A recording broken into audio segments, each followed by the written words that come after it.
Hi friends, இன்றைக்கி என்ன video பார்த்தீங்கன்னா, அளவு ப்ளவுஸ் மட்டுமே இருந்தால் போதும் 200% நம்மளால் பர்ஃபெக்டான கட்டிங் கொடுக்க முடியும். டைலரிங் ஷாப்பில் எப்படி நம்ம ஸ்டிச் பண்ணுறாங்களோ அதே மாதிரி கட்டிங் ஸ்டிச்சிங் நம்மளாலையும் பண்ண முடியும். வீட்டில் இருக்கிறவங்க நம்மளால் அது முடியுமான்னு தயவு செஞ்சு யோசிக்காதீங்க. இந்த மாதிரி நீங்கள் ட்ரை பண்ணுங்கள், கண்டிப்பாக முடியும். வீடியோவை ஸ்கிப் பண்ணாமல் பாருங்கள். இப்போ பார்த்தீங்கன்னா அளவு ப்ளவுஸ் நான் வச்சுட்டு ஃபஸ்ட்டு டிப்ஸே இது தான். இப்போ பார்த்தீங்கன்னா நெக்கு பின்னாடி நெக்கு பார்த்தீங்கன்னா டச் ஆகுதா, கீழே வந்து கேப் கிடைக்கிது. அது எதுக்குன்னா இந்த பின்னாடி டாட் பிடிக்கிறதுக்காக. இந்த மாதிரி ப்ளவுஸு நீங்கள் வச்சிங்கன்னா தான் கரெக்டாக இருக்கும். இப்போ பேக் நெக்கு டைரெக்டாக இல்லாமல் அளவுக்கு சேர்த்து ஒரு மார்க்கிங்கு, ஷோல்டரில் அளவுக்கு சேர்த்து தான் நான் பண்ணுறேன். ரெண்டு மார்க்கிங் பண்ணால் உங்களுக்கு கன்ஃபியூஷன் ஆகிடும். இந்த பக்கம் அளவுக்கு சேர்த்து ஒரு மார்க்கிங்கு, மேலே ஒரு 1/2 இன்ச்சு மேலே, ஆம்கோல்லையும் சேம் மேலே 1/2 இன்ச்சு மேலே ஒரு மார்க்கிங், ஹிப்புக்கு கரெக்டாக மார்க்கிங்கு. இவ்வளோ தான் மார்க்கிங்கே, இவ்வளோ தான். ரொம்ப ரொம்ப சிம்பிள். இந்த மார்க்கிங் இருந்தாலே போதும். இதை வச்சு நீங்கள் ஃப்ரண்ட்டு வந்து ஜெராக்ஸ் எடுத்துக்கலாம். நெக்ஸ்ட்டு நான் அதை சொல்கிறேன். இப்போ பார்த்தீங்கன்னா இது பாக்ஸ் போட்டு எடுத்துக்கலாம். எக்ஸ்ட்ரா பார்த்தீங்கன்னா ஒரு 2 இன்ச்சு எக்ஸ்ட்ரா இருக்க மாதிரி நம்ம விட்டுக்கலாம். கரெக்டாக இருக்கும். அந்த 2 இன்ச்சு விட்டிங்கன்னா தான் உங்களுக்கு பர்ஃபெக்டாக இருக்கும். தென் ஆம்கோல் பார்த்திங்கன்னா ரொம்ப ரொம்ப ஈஸி. நம்ம இந்த கை ரேகை இருக்குது பார்த்திங்கன்னா, அந்த கை ரேகை வந்து அந்த முக்கில் கரெக்டாக டச் ஆகிற மாதிரி வச்சு ஒரு மார்க்கிங். இதில் பாதி, இந்த பக்கம் பாதி, இது ஃபுல்லாக எடுக்கக்கூடாது. நம்ம மார்க்கிங் பண்ணியிருக்கோம் பார்த்திங்களா ஆம்கோலில், அதில் பாதி அப்படியே வச்சு ஒரு வளைவு போட்டுக்க வேண்டியது தான். இந்த ஆம்கோல் சைடு வந்து ஃபுல்லாக எக்ஸ்ட்ரா அலோன்ஸ் விட்டுருக்கோம் பாருங்கள், அதை எடுக்கக்கூடாது. கரெக்டான அளவில் இருந்து பாதி அப்படியே எடுக்க வேண்டியதான். பேக் நெக்கு அப்படியே ரவுண்டாக வரைஞ்சிக்க வேண்டியதான். உங்களுக்கு இந்த மாதிரி வரைய தெரியலனா ஒன்றும் பிரச்சனை இல்லை. அதாவது இந்த மாதிரி ப்ளவுஸை ஃபுல்லாக விரிச்சுக்குங்க. ஷோல்டர்லேருந்து 1/4 இன்ச்சு கீழே இறக்கிட்டு கரெக்டாக அந்த பேக்கு ப்ளவுஸை வந்து நார்மலாக விரித்து வச்சாலே போதும். இந்த மாதிரி விரித்து வச்சிங்கனாலே அந்த நெக் ஷேப் வந்து அப்படியே நம்மளுக்கு கிடச்சிடும். ஸோ நெக் ஷேப் அப்படியே கிடைக்கும் போது உங்களுக்கு ஒரு வேளை சில பேர் ட்ராயிங் வரலை அப்படின்னு நினைக்கிறவங்க இந்த மாதிரி வரைஞ்சும் எடுத்துக்கலாம். ரொம்ப ரொம்ப சிம்பிள். நீங்கள் டென்ஷன் ஆகிக்கவே தேவை கிடையாது. நம்மளால் முடியுமா, என்ன பண்ணுறது, ஆம்கோல் ஸ்கேல் வாங்கணுமே, ஆம்கோல் ஸ்கேல் எனக்கு யூஸ் பண்ண தெரியாது, ஸ்கேல் வச்சு போடணுமா, வளைவு எனக்கு தெரியாது, 1008 கொஸ்டின் உங்கள் மனசுக்குள்ளார நீங்களே கேட்டுப்பீங்க. தேவையே கிடையாது, பயம் தேவையில்லை. உங்களுக்கு உங்கள் ரிலேஷன்ஸ்க்கு, அம்மாவுக்கு, சித்திக்கு அந்த மாதிரி ஸ்டிச் பண்ணி பழக்குங்க. இப்போ பேக் கட் பண்ண அப்படியே ஆப்போசிட் தான் பார்த்திங்கன்னா எப்போவுமே ஸ்லீவ். ஸோ அப்படியே திருப்பிட்டேன். இப்போயும் பார்த்திங்கன்னா என் side close, opposite side 2 open இருக்குது. இதை அப்படியே 2ஆக மடித்து கீழே வந்து பிசுறு கட் பண்ணிக்கிறேன். பிசுறு கட் பண்ணிவிட்டு ஒரு 1 இன்ச்சுலேருந்து 1.25 இன்ச்சு வரைக்கும் மடித்து தைக்கிறதுக்கு விட்டுருக்கேன். இந்த மாதிரி கொஞ்சம் நீங்கள் எக்ஸ்ட்ரா கிளாத் விட்டிங்கன்னா தான் கொஞ்சம் கிரிப்னஸ்ஸாக இருக்கும். ஸோ இது பார்த்திங்கன்னா கொக்கி பக்கமாக இருக்கிற ஸ்லீவை எடுத்திருக்கேன். அந்த ஸ்லீவை வந்து கொஞ்சம் லைட்டாக இழுத்து வைக்கணும். ஏன்னா இது தண்ணியில் போட்டதுனால கொஞ்சம் ஷிங்காக இருக்கும். அதை பாருங்கள், லைட்டாக தான் இழுக்கணும். ரொம்ப பிடிச்சி இழுக்கக்கூடாது. ரொம்ப இழுத்திங்கன்னா அளவு மாறிடும். லைட்டாக நான் இழுக்கிறேன் பாருங்கள், இந்த மாதிரி தான் லைட்டாக இழுக்கணும். லைட்டாக இழுத்து ஆம்பூலில் அந்த கீழே ஜாயிண்ட்டு எல்லாமே பர்ஃபெக்டாக வச்சுக்குங்க. இந்த மாதிரி வச்சுட்டு எக்ஸ்ட்ரா அலோன்ஸ் விடாமல் நான் கரெக்டாக வந்து உங்களுக்கு மார்க்கிங் பண்ணி காமிக்கிறேன். 2 மார்க்கிங் பண்ணால் நிறைய பேர் கன்ஃபியூஷன் ஆகிடுவீங்க. அதை பாருங்கள், அப்படியே பின்னாடி விரல வச்சு இந்த மாதிரியும் பண்ணலாம். இல்லை நார்மலாக இந்த மாதிரி 2 இன்ச்சுக்கு எக்ஸ்ட்ரா ஒரு கோடு போட்டு ஒரு வளைவு போட்டும் எடுத்துக்கலாம். ரெண்டுமே ஒன்று தான். ஸோ ஸ்ட்ரெயிட்டாக நம்ம ஒரு கோடு போட்டு கட்டிங் பண்ணி எடுத்துக்கலாம். உள் வளைவு பார்த்திங்கன்னா நான் வந்து ஸ்டிச் பண்ணும்போது தான் போடுவேன். இந்த பக்கம் ஒரு ஓப்பன் இருக்கும், அதை கட் பண்ணி விட்டுக்கலாம். ஸ்லீவ் பக்கமாக இருக்கிற ஓப்பனை கட் பண்ணிடாதீங்க, தப்பாக போயிடும். இந்த பக்கம் இருக்க ஓப்பனை தான் கட் பண்ணணும்.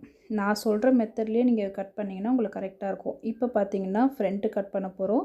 இப்போ என் சைடு பார்த்திங்கன்னா 2 ஓப்பனு, உங்கள் சைடு பார்த்திங்கன்னா க்ளோஸ் இருக்குது. இது வந்து ஸ்ட்ரெயிட் கட்டிங் ப்ளவுஸ் தான். இப்போ ஸ்லீவ் கட் பண்ணோம் பார்த்திங்களா, இந்த பக்கம் வச்சிங்கன்னா கரெக்டாக இருக்கும் உங்களுக்கு. இந்த பக்கம் கிளாத்தும் உங்களுக்கு மீறும், லெஃப்ட் சைட் பக்கமாக கிளாத்தும் உங்களுக்கு மீறும். ஸோ உங்கள் பக்கமாக திருப்பி காமிக்கிறேன் பாருங்கள்.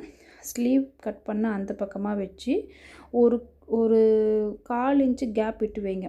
எதுக்காகனா பார்த்திங்கன்னா இந்த ஆம்கோலில் நம்ம ஒரு டாட் பிடிப்போம்ல, இந்த ஆம்கோல் டாட் பிடிக்கும் போது அது ஷிங்க் ஆகும்.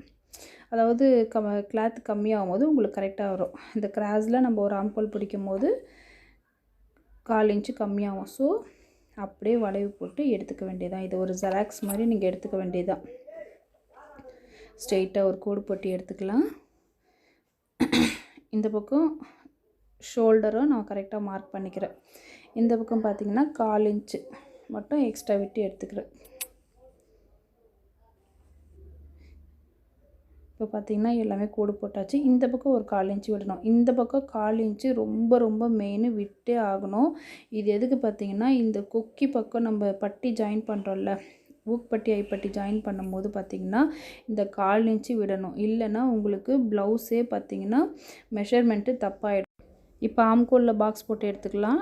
இப்போ வந்து அந்த ஜெராக்ஸ் எடுத்து அந்த வளைவுலேருந்து நடுவில் ஒரு 1/4 இன்ச்சு கீழே இறக்கி ஒரு வளைவு போட்டுக்க வேண்டியதான். இந்த உள் வளைவு ஏன்னா ஆம்கோல் பக்கமாக சுருக்கம் இல்லாமல் இருக்கிறதுக்காக. இப்போ பார்த்திங்கன்னா ஷோல்டரில் நான் மார்க் பண்ணதில் மேலே மார்க் பண்ணதில் ஒரு கோடு போட்டு எடுத்துக்கிட்டேன். அந்த கோட்டு போட்டால் தான் உங்களுக்கு தெரியும். அந்த கோட்டு மேலே இப்போ பார்த்திங்கன்னா ஷோல்டர் ஒரு 1/4 இன்ச்சு கீழே இறக்கி வைக்கணும். நான் மிரர் வந்து உங்களுக்காக திருப்பி வச்சுருக்கேன். இந்த நெக்கை அப்படியே இந்த மாதிரி வளைவாக வச்சிங்கனாலே உங்களுக்கு ஷேப் வந்துடும். நீங்கள் வளைக்கணும், எனக்கு கிராஸாக வருது நெக்கு, இந்த மாதிரிலாம் நீங்கள் கவலையே படத்தழுது பாருங்கள். இந்த மாதிரி வளைவு நீங்கள் வச்சிங்கனாலே கரெக்டாக பாருங்கள், அந்த இந்த மார்க்கிங் கரெக்டாக டச் ஆகிடுச்சு. ஸோ இதனால தான் நான் 1/4 இன்ச்சு எக்ஸ்ட்ரா விட சொல்கிறேன். இப்படியே ஒரு வளைவு போட்டு எடுத்துக்க வேண்டியதான்.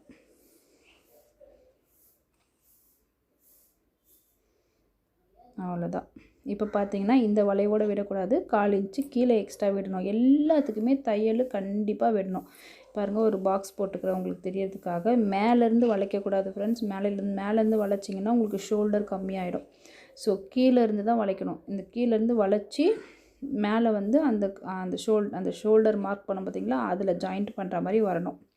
ஸோ இப்படி நீங்கள் பண்ணிங்கன்னா தான் உங்களுக்கு ஷோல்டர் சுருங்காது, இல்லைனா ஷோல்டர் வந்து குட்டி ஆகிடும். ஸோ அதுக்கேற்ற மாதிரி பார்த்துக்குங்க. ரொம்ப கேர்ஃபுல்லாக பண்ணணும். அதாவது பயமும் இருக்கக்கூடாது, சேம் டைம் அலட்சியமும் இருக்கக்கூடாது. ப்ளவுஸ் கட்டிங்கில் ரொம்ப மெயின். இப்போ கொக்கி பக்கமாக எடுத்துக்கிறோம். கீழே மார்க் பண்ணோம் பார்த்திங்களா, அந்த மார்க்கிங்கில் வச்சுட்டு ஒரு மார்க்கிங், கரெக்டான மார்க்கிங், அது செகண்ட் கோடில் நம்ம அளவு கொடுத்தோம் பாருங்கள், அதில் வைக்கக்கூடாது. கரெக்டான டைரெக்ட் அளவில் தான் வைக்கணும். இப்போ 1/4 இன்ச்சு பார்த்திங்கன்னா அந்த ஸ்ட்ரெயிட்டாக ஊக்பட்டி பக்கமாக ஒரு மார்க்கிங் பண்ணுறோம் பார்த்திங்களா, அது வந்து ஒரு டாட் பிடிக்கிறோம் பாருங்கள், அந்த டாட்டுக்கும் பட்டியும் மெயின் பீஸையும் ஜாயின் பண்ணுறதுக்கு ஒரு 1/4 இன்ச்சு. ஸோ இதுக்கு ஒரு 1/4 இன்ச்சு, அதுக்கு ஒரு 1/4 இன்ச்சு. ஸோ 2 1/4 இன்ச்சு விட்டுட்டு இந்த ஆம்கோல் பக்கமாக அப்படியே மடித்து எடுத்துட்டு கீழே இந்த கார்னர்லேருந்து ஒரு 1/4 இன்ச்சு கீழே இறக்கி வச்சு இந்த பட்டி ஜாயின் பண்ணுறோம் பாருங்கள், உங்களுக்கு தெரியறதுக்காக மார்க்கிங் பண்ணிக்கிறேன். இந்த இடத்துல பட்டி ஜாயின் பண்ணுறோம். ஸோ அதுலேருந்து ஒரு 1/4 இன்ச்சு கீழே மார்க் பண்ணி எடுத்துக்க வேண்டியது தான். ரொம்ப ரொம்ப ஈஸி. 1க்கு 2 வாட்டி ட்ரை பண்ணுங்கள். இந்த ஷோல்டரை 2ஆக மடிக்கணும், ஈக்குவலாக 2ஆக மடிச்சுக்கணும். மடிச்சுட்டு மேலேருந்து 1/4 இன்ச்சு கீழே இறக்கி வைக்கணும். வச்சுட்டு இந்த மாதிரி நீங்கள் தடவி பார்த்தீங்கனாலே தெரியும், கிளாத் வந்து கீழே தான் முடிஞ்சிருக்கும். அங்கே தையல் போட்டிருக்காங்கன்னா அங்கே மார்க் பண்ணக்கூடாது. அதுவும் ஒரு மிஸ்டேக் தான் வர்றதுக்கு வாய்ப்பு இருக்குது. ஸோ அந்த தடவி பார்க்குறப்போ ஒரு கிளாத்து வந்து மடங்கியிருக்கிறது தெரியும். அதில் மார்க்கிங் பண்ணிட்டு அதுலேருந்து ஒரு 1/4 இன்ச்சு கீழே மார்க் பண்ணி நம்ம ஒரு வளைவு போட்டு எடுத்துக்க வேண்டியதான். இந்த மாதிரி நீங்கள் கட்டிங் போட்டிங்கன்னா 200% உங்களுக்கு கரெக்டாக வரும். இப்போ பார்த்தீங்கன்னா ஷேப் வந்து எப்படி கட் பண்ணலாம், மார்க் பண்ணலாம் அப்படின்றத பார்க்கலாம். சேம் அதுவும் பார்த்திங்கன்னா நம்ம ஊக்பட்டி பக்கமாக தான் எடுக்கணும், ஐப்பட்டி பக்கமாக எடுக்கக்கூடாது. ஏன்னா ஐப்பட்டி பக்கமாக நம்ம எக்ஸ்ட்ரா கிளாத் விட்டு மடித்து தைச்சிருப்போம். ஸோ ஊக்பட்டி பக்கமாக வந்து கிளாத் எடுத்துக்கணும். நான் கிட்ட வந்து உங்களுக்கு காமிக்கிறேன் பாருங்கள். இது ரொம்ப ரொம்ப மெயினானது. ஊக்பட்டி பக்கமாக அப்படியே இந்த டாட் இருக்குது பாருங்கள், இந்த டாட்டு இப்படி மடித்து வச்சு அந்த பக்கம் டாட்டையும் இந்த பக்கம் இந்த மடிப்பையும் பிடிச்சிட்டு இந்த டைரக்ட் மார்க்கிங்கில் தான் வைக்கணும். ஒரு மார்க்கிங் போட்டுக்கணும். தென் அந்த உள்ள டாட் இருக்குது பார்த்திங்களா, அந்த டாட்டு கிட்ட வந்து காமிக்கிறேன் பாருங்கள். இந்த மாதிரி டாட்டு மடிச்சிருப்பாங்க. இது உள்ளேருந்து எடுத்திங்கன்னா இந்த மாதிரி ஒரு பிசுறு வரும். ஸோ அந்த மடித்து தைச்சிருக்கிறதுல இப்படி பிடிக்கணும். கீழேருந்து கிளாத்தை பிடிக்கணும், மேலே தையல் போட்டதுலேருந்து பிடிக்கக்கூடாது. ஸோ கீழே எக்ஸ்ட்ரா அலோன்ஸ் தானே நம்மளும் விட்டுருக்கோம். ஸோ எக்ஸ்ட்ரா அலோன்ஸே தான் நம்ம பிடிக்கணும். ஒரு மார்க்கிங்கு இதிலேருந்து இதில் வச்சு ஒரு மார்க்கிங், அவ்வளோதான். அந்த உள்ளே இருக்க பிசுரை வந்து பிரித்து விட்டு தான் மார்க் பண்ணணும். ஸோ இப்போ ஹைட்டும் பார்த்திங்கன்னா தையல்லேருந்து மார்க் பண்ணக்கூடாது. கீழே பிசுறு இருக்குது பார்த்திங்களா, எக்ஸ்ட்ரா கிளாத் விட்டுருக்காங்க, அதுலேருந்து தான் மார்க் பண்ணணும். ஏன்னா நம்ம எக்ஸ்ட்ரா கிளாத் தான் நம்ம விட்டுருக்கோம்ல. ஸோ நீங்கள் அந்த தையல்லேருந்து பண்ணிங்கன்னா உங்களுக்கு ஹைட்டு கம்மியாயிடும். நீங்கள் வந்து கீழே எக்ஸ்ட்ரா அலோன்ஸ்லேருந்து தான் நீங்கள் மார்க் பண்ணணும். அது ரொம்ப ரொம்ப மெயின். நிறைய பேர் அந்த மிஸ்டேக் பண்ணுவீங்க. இதுக்கு மேலே எனக்கு எப்படி டீட்டெயிலாக சொல்லணும்னு தெரியல. டவுட் இருந்தால் கமெண்ட்டில் கேளுங்க. இப்போ இதுக்கு 2க்கு நடுவில் ஒரு மார்க்கிங் போட்டு ஹைட்டு வந்து நம்ம அந்த ஊக்பட்டி பக்கமாக வருது பார்த்திங்களா, கொஞ்சம் தள்ளி வைக்கிறவங்களுக்கு தெரியறதுக்காக ஊக்பட்டி பக்கமாக வர டாட்டில் ஹைட்டு மார்க் பண்ணிக்கலாம். ஸ்ட்ரெயிட்டாக மார்க் பண்ணணும். இது அப்படியே 1/4 இன்ச்சுக்கு ஒரு வளைவு போட்டு எடுத்துக்கலாம். எனக்கு தெரியும், அதனால நான் கையிலே போட்டேன். வேணால் ஸ்கேலில் ஒரு முறை உங்களுக்கு போட்டு காமிக்கிறேன் பாருங்கள். 1/4 இன்ச்சுக்கு இதுவும் ஆம்கோல் பக்கமாக வர டாட்டும் 1/4 இன்ச்சு தான் வரும். இதுக்கு பிரெத்து நீங்கள் அளவெடுக்க தேவையில்ல. இந்த கோடு எதுக்காக பார்த்தீங்கன்னா, ஆம்கோலில் வர டாட் வந்து இந்த பக்கம் அந்த பக்கம் கிராஸாக போகாமல் இதுக்கு ஸ்ட்ரெயிட்டாக தான் வரணும் அப்படின்றது தெரியறதுக்காக உங்களுக்கு போட்டு காமிச்சிருக்கேன். நிறைய பேர் ஆம்கோல் வர டாட் வந்து கிராஸாக போட்டுருவீங்க. ஸோ அந்த மிஸ்டேக் வராமல் இருக்கிறதுக்காக தான் இந்த டாட் போட்டிருக்கேன். இப்போ பார்த்தீங்கன்னா ஷோல்டர்லேருந்து ஒரு 1/4 இன்ச்சு கீழே இறக்கி வச்சு அப்படியே அந்த வளைவை நீங்கள் கொண்டு வந்தீங்கனாலே உங்களுக்கு இந்த டாட் வந்து எங்கே வந்திருக்குன்னு தெரிஞ்சிடும். ஸோ ஒரு மார்க்கிங்கு, இந்த மார்க்கிங்கோட ஹைட்டு நம்ம இது பண்ணிக்கலாம். இப்போ உங்களுக்கு தெரியும் அந்த கோடு நான் ஏன் போட்டேன் அப்படின்ட்டு. பாருங்கள், இங்கே வச்சு மார்க் பண்ணுவீங்க, இல்லை இந்த பக்கம் அப்படி எப்படி வேணாலும் வச்சு மார்க் பண்ணுவீங்க. அப்படி பண்ணக்கூடாது. அந்த கோட்டுக்கு ஸ்ட்ரெயிட்டாக வர மாதிரி தான் வச்சு மார்க்கிங் பண்ணணும். அப்போ தான் உங்களுக்கு வந்து டாட் வந்து கரெக்டாக வரும். ஸோ இது வந்து ஒரு 1/4 இன்ச்சு அப்படியே மார்க் பண்ணி எடுத்துக்க வேண்டியது தான். ரொம்ப ரொம்ப ஈஸி. இதே மாதிரி மெத்தடில் நீங்கள் கட்டிங் பண்ணி ஸ்டிச் பண்ணுங்கள். கரெக்டாக வந்ததுன்னா எனக்கு கமெண்ட்டில் சொல்லுங்கள். எதனா மிஸ்டேக் இருந்ததுனாலும் சொல்லுங்கள். அதை எப்படி சரி பண்ணலான்றதை நான் கமெண்ட்டில் உங்களுக்கு சொல்கிறேன். இப்போ இதை கட் பண்ணி எடுத்துக்கலாம். இதை ஜஸ்ட்டு ஒரு 2 டேப் பண்ணிங்கனாலே உங்களுக்கு கீழே இந்த அளவு வந்து பதிஞ்சிரும். அதை நான் இன்னொரு வீடியோவில் நான் உங்களுக்கு சொல்லியிருக்கேன். ஜஸ்ட்டு கை வச்சு தட்டுங்க, கீழே அந்த அளவு அப்படியே பதிஞ்சிரும். நீங்கள் வந்து அதை மார்க் பண்ணி எடுத்துக்குங்க. இப்போ கட் பண்ணும்போது பார்த்திங்கன்னா உள் வளைவு நம்ம மார்க் பண்ணோம் பார்த்திங்களா, அந்த உள் வளைவில் தான் கட் பண்ணணும். மேலே இருக்கிறதுல கட் பண்ணக்கூடாது. உள் வளைவில் தான் கட் பண்ணணும். இந்த மாதிரி உள் வளைவில் அப்படியே கட் பண்ணி எடுத்துக்க வேண்டியது தான்.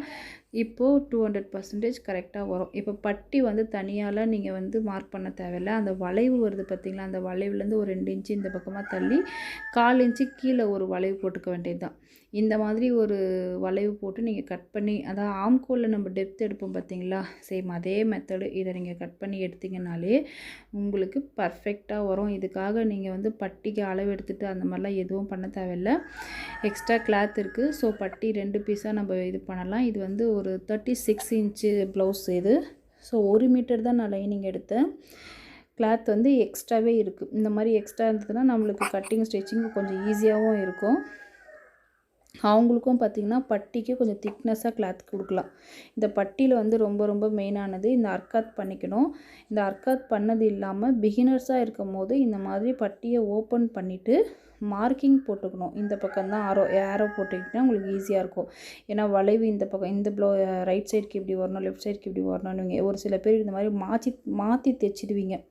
அந்த மாதிரி தைச்சிங்கன்னா ஷேப் வராது. ஸோ இந்த மார்க்கிங் வந்து ரொம்ப ரொம்ப ஈஸி. தென் மீதி கிளாத் வந்து ஊக்பட்டி ஐப்பட்டிக்கு நம்ம கட் பண்ணி இதை எடுத்துக்கலாம். இந்த பீஸில் வந்து கிராஸ் பீஸ் எடுத்துக்கலாம். கிராஸ் பீஸ் போட்டு தான் இதை திருப்பி எடுக்க போகிறோம். ஸோ கிராஸ் பீஸ் வந்து கட் பண்ணி எடுத்துக்கலாம். கிராஸ் பீஸ் வந்து ஒரு 1 இன்ச்சு அந்த மாதிரி எப்படி உங்களுக்கு கம்ஃபர்டபுளாக இருக்கோ அந்த மாதிரி வச்சு நீங்கள் மார்க்கிங் போட்டுக்கோங்க. எனக்கு 1 இன்ச்சு இருந்தாலே போதும். இது எவ்வளோ ஜாயிண்ட் இருந்தாலும் பரவாயில்ல, ஒன்றும் பிரச்சனை இல்லை. இது வந்து வெளியே தெரியாது. இந்த கிளாத் உள்ளுக்குள்ளாரையே போயிடும் ப்ளவுஸுக்குள்ளே. ஸோ கட் பண்ணி எடுத்துக்கலாம். ஒரு பீஸ்லேயும் 2 லேயர் இருக்கும். ஸோ நம்மளுக்கு ஃப்ரண்ட்டு பேக்கு ரெண்டுமே கரெக்டாக இருக்கும். கிராஸ் பீஸ் கட் பண்ணி எடுத்துகிட்டு மீதி இருக்க கிளாத் இது பாருங்கள், 2 பீஸ் இருக்குது. மீதி இருக்க கிளாத் வந்து நம்ம ஊக்பட்டி ஐப்பட்டிக்கு யூஸ் பண்ணிக்கலாம்.